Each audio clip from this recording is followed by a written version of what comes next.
Donc, chaque temps a une portion de la parole. Alors, moi, je ne suis pas, moi, votre frère, je ne suis pas un seul membre. Je suis plusieurs membres qui me constituent. Dieu est un. Jésus-Christ, il est la parole. Mais cette parole est subdivisée dans des temps différents. Voilà. Je pense que là, on est d'accord. Je vais un peu forcer de poser des questions qui peuvent être contraires pour permettre aux autres, surtout aux pentecôtistes et d'autres professions religieuses chrétiennes, de comprendre. Quand vous expliquez comme ça, les enfants du message, dites même Amen en ces moments. Mais il y a, voilà, des bouts de couloirs, des bruits quelque part là. Surtout les pentecôtistes peuvent dire, mais ce qu'il est en train de dire, ça vient d'où? Alors, on a juste besoin de comprendre. Quand vous dites chaque âge a sa parole, on a commencé avec l'âge d'Éphèse. Et cela se trouve dans le livre des Révélations, Apocalypse, qui a été au moins révélé à Jean sur l'île de Patmos. Donc quand on parle des âges, les âges là, c'est...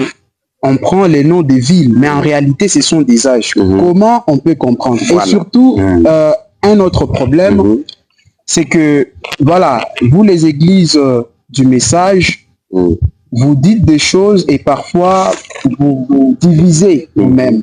Pourquoi d'abord, vous-même, vous ne vous mettez pas d'accord comme l'église catholique? Je pense, mon frère, avec cette question, nos spectateurs ont déjà suivi notre émission. Pourquoi des divisions parmi nous?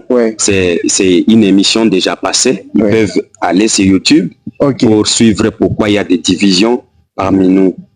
Alors, je reprends ma question. Comment comprendre que chaque âge a eu sa parole ou son évangile en quelque sorte. C'est ça. Et cet évangile-là n'a pas été conservé, mais arrivé à ces temps-ci, on a conservé les prédications des frères Branham, qui est considéré comme le message lui-même de cet âge. Pour bien vous aider, c'est conservé. C'est conservé. C'est conservé.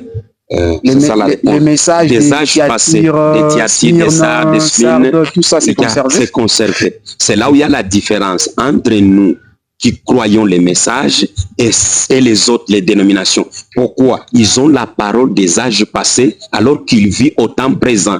Mais nous croyons la parole de notre temps, de notre âge. Et ils sont restés dans le passé. Alors Dieu ne se conjugue pas au passé, Dieu se conjugue